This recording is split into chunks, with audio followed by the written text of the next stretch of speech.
mulai banyak yang pada mudik ini ya. Mudah-mudahan lancar ini. Kula nuwun. Assalamualaikum Pak Karso. Monggo, sugeng masih sehat. Alhamdulillah. Monggo. J, selamat Ini ya.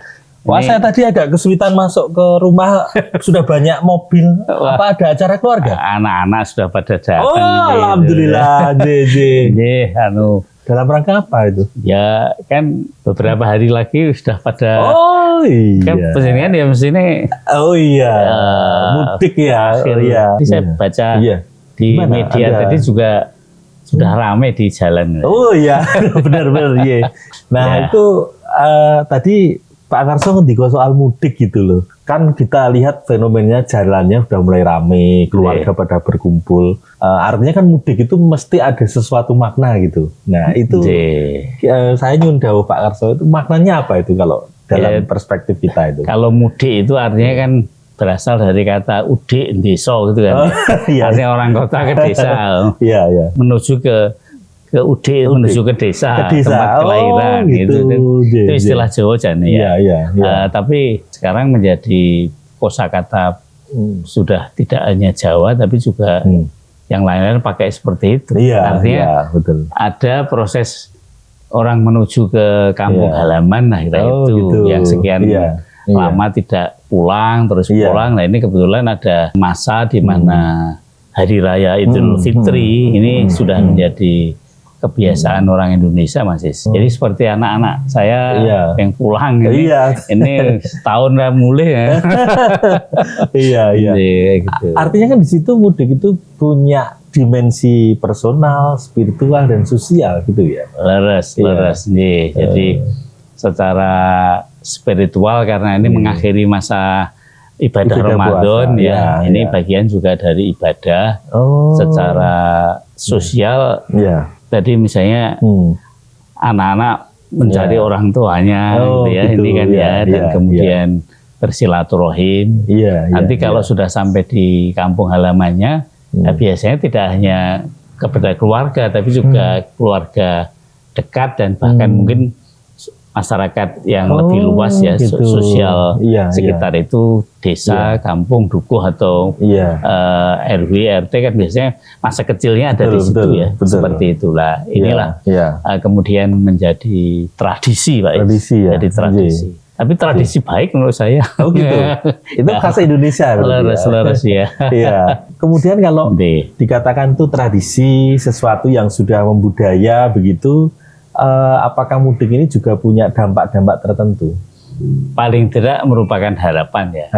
Harapannya tadi misalnya kalau orang terjalin silaturahim dengan baik, yang renggang menjadi dekat, seperti itu. Tidak hanya keluarga dalam arti keluarga batih, tapi juga mungkin keluarga yang lebih luas. Bahkan tadi saya katakan di lingkungan sosial tertentu, bahkan sekarang nanti kan sebentar lagi akan ada apa yang disebutkan halal bihalal. Artinya itu disambung biasanya. Jadi mudik dalam rangka silaturahim, ketemu keluarga, terus keluarga yang lebih besar. Nah biasanya sekarang malah berkembang tidak hanya di lingkungan keluarga, tapi juga kantor atau komunitas yang lebih luas seperti itu. Jadi mudik itu ya punya dampak positif begitu. Yang saya tahu misalnya dari desa tempat kelahiran saya di Sragen misalnya itu atau di Gunung Kidul itu ada semacam perkumpulan keluarga Sukowati misalnya gitu ya. Di beberapa tempat. Nah ini kayak ngumpul ke balung pisah gitu ya. Apa itu balung pisah? Artinya dengan tubuh kita itu menjadi satu hasil kemudian dikumpulkan itu. Ini kan tulang-tulang itu balung. Gitu.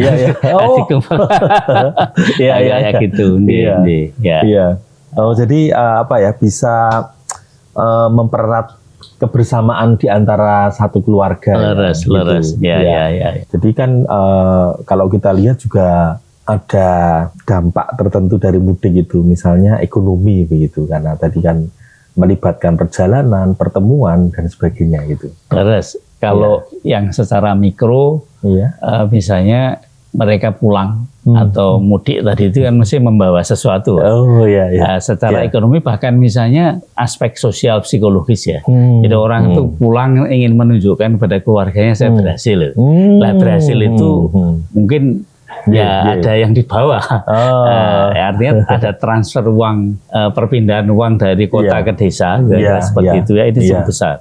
Kemudian bergerak di situ menjadi ekonomi daerah itu, walaupun mungkin sebentar ya, tapi itu ada aspek ekonomi seperti itu. Tapi kalau tadi misalnya perjalanan mudik itu sendiri sepanjang dari mulai katakanlah dari kota tertentu ke desa tertentu tadi, sepanjang jalan ini adalah juga punya dampak ekonomi.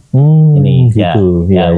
Belum lagi kalau nanti balik ke kota lagi ya, balik ke kota lagi itu juga ada dampak misalnya yang sering terjadi walaupun belum tentu positif. Misalnya membawa pulang keluarganya yang belum bekerja ke kota, itu terjadi urbanisasi, seperti itu ya. Betul, ini misalnya itu juga terjadi mas, seperti itu. Jadi hal yang seperti itu adalah merupakan semacam dampak mudik untuk bidang ekonomi. Kira-kira begitu. Makanya kan kita lihat juga pemerintah itu mempersiapkan segala sesuatu yang terkait mudik itu juga serius nampaknya begitu.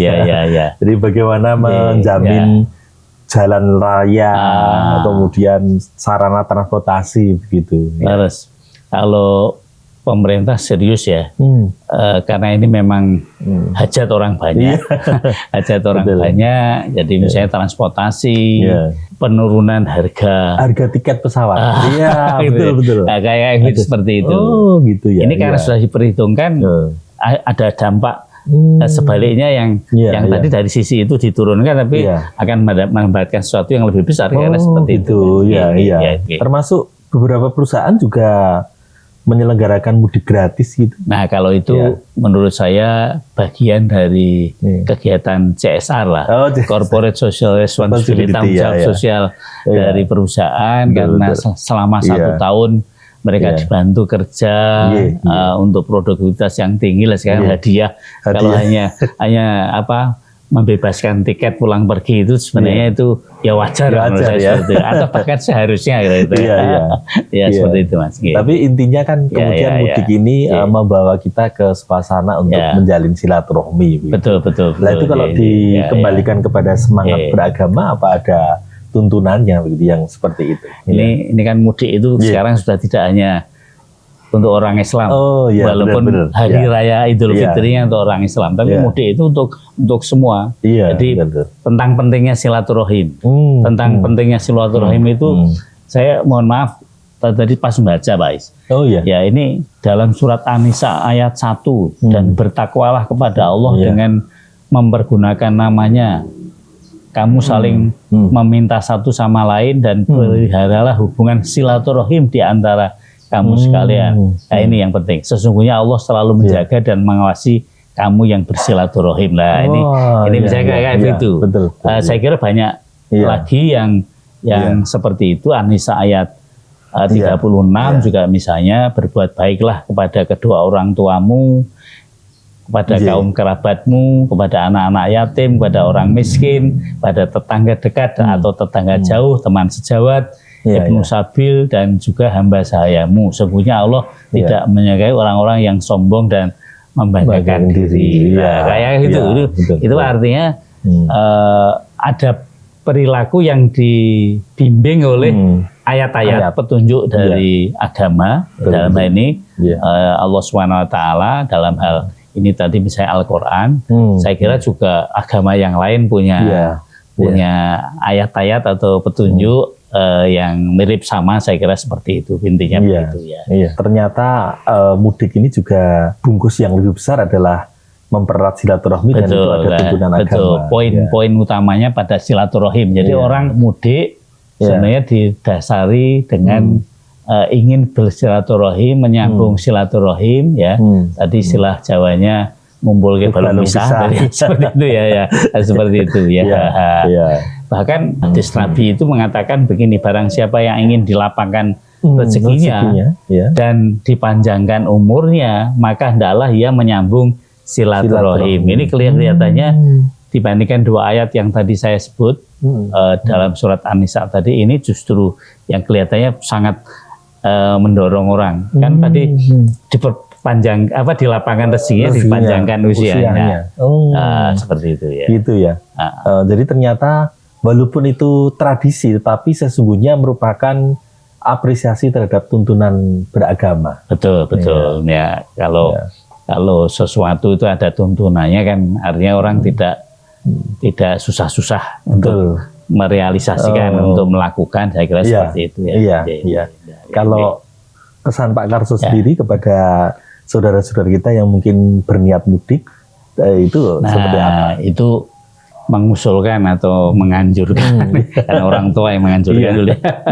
Itu bagi yang sekarang masih belum mudik dan akan mudik, siapkan dengan sungguh-sungguh. Pertama niat, niat silaturahim, menyambung silaturahim. Yang kedua persiapkan terutama kesehatan, kesehatan. Hati-hati di jalan, kendaraannya juga dicek betul bahwa tidak ada yang bermasalah, gitu misalnya.